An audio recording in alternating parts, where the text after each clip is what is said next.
এবার খুব শীঘ্রই গ্রেপ্তার হতে চলেছেন সদ্য পদত্যাগকৃত রাষ্ট্রপতি শাহাবুদ্দিন চুপ্পু।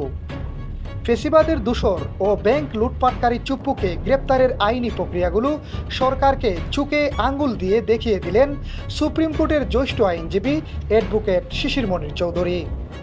ততক্ষণ তিনি দায়মুক্তি পাবেন যতক্ষণ তিনি দায়িত্বে আছেন। এরপরে তার আর কোনো দায়মুক্তি থাকবে না যদি তিনি পদত্যাগ করেন অথবা তিনি চাকরি থেকে অব্যাহতি পান। ৫১ অনুচ্ছেদ অনুযায়ী তার কোনো দায়মুক্তি এখন আর নাই। ৫১ অনুচ্ছেদ অনুযায়ী ততক্ষণ তার দায়মুক্তি থাকবে যতক্ষণ তিনি রাষ্ট্রপতির কার্যভারে থাকবেন। রাষ্ট্রপতির কার্যভার থেকে শেষ, দায়মুক্তিও শেষ। সংবিধানের ৫১ অনুচ্ছেদের ব্যাখ্যা দিয়ে সুপ্রিম কোর্টের আইনজীবী শিশির মনির জানান, রাষ্ট্রপতি হিসেবে দায়িত্ব পালনের সময়টুকুই কেবল তিনি দায়মুক্তি ভোগ করে থাকেন।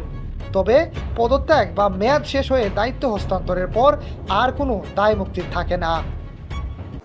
তিনি এসালমের ইসলামী ব্যাংক লুট করার একজন অ্যাক্টিভ অংশীদার ছিলেন। একটা কোম্পানি ছিল, যে কোম্পানির নাম ছিল জেএমসি বিল্ডার্স। এই জেএমসি বিল্ডার্সের পক্ষ হয়ে তিনি ইসলামী ব্যাংকের নমিনেটেড ডাইরেক্টর ছিলেন। এই নমিনেটেড ডাইরেক্টর থেকে তিনি ভাইস চেয়ারম্যান হয়েছিলেন। তারপরে রাষ্ট্রপতি হওয়ার আগ পর্যন্ত তিনি সেই পদে বহাল ছিলেন। এই সময়ে ইসলামী ব্যাংক থেকে এসালম নামে বেনামে ২৪টি কোম্পানি তৈরি করে প্রায় ৮০,০০০ কোটি টাকা লোন খেলাপি হয়েছে।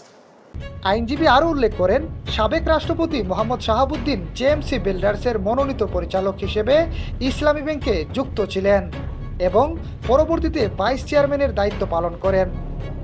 ওই সময়ে বেনামি বিভিন্ন কোম্পানির নামে বিপুল পরিমাণ অর্থ ব্যাংক থেকে সরানোর অভিযোগ রয়েছে তার বিরুদ্ধে।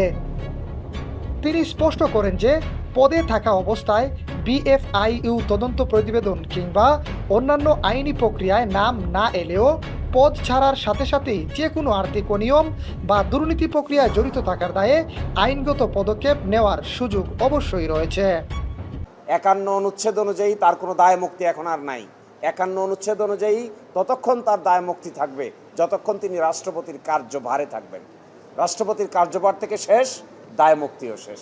সুতরাং আমি মনে করি এখন ইসলামী ব্যাংকের মানি ডিফালকেশন, মানি লন্ডারিং একটা স্পেসিফিক কেস হয়েছে যেখানে ২৪ জনকে আসামি করা হয়েছে।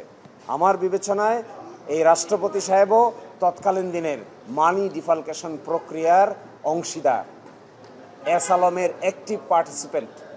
এসালমের ছেলে যে কোম্পানির চেয়ারম্যান, ওই কোম্পানির নমিনেটেড ডাইরেক্টর হিসেবে তিনি ইসলামী ব্যাংকের ডাইরেক্টর হয়েছিলেন। সুতরাং তিনি এর দায় দায়িত্ব কোনোভাবেই এড়াতে পারবেন না। দর্শক, অবশেষে কি সদ্য পদত্যাগকৃত রাষ্ট্রপতি শাহাবুদ্দিন চুপ্পু গ্রেপ্তার হতে চলেছেন? জনমনে এ নিয়ে চলছে নানা জল্পনা কল্পনা, কিন্তু বাস্তব প্রমাণ দেখতে হলে কিছুটা সময় তো অপেক্ষা করতেই হবে।